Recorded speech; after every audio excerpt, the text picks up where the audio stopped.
Herkese merhaba arkadaşlar, kanalımıza hoş geldiniz. Afra Saraçoğlu ve Okan Buruk'tan aşk iddialarına ilk yanıt. Afra Saraçoğlu ile Okan Buruk'un aşk yaşadığı iddiası magazin dünyasından bomba etkisi yarattı. Akşam yemeği ve sosyal medya takibinin söylentilerinden kulaktan kulağa yayılırken Afra Saraçoğlu iddialara res çekti.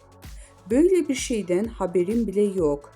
Siz uyduruyorsunuz" diyerek söylentilerin fitilini daha başlamadan söndürdü.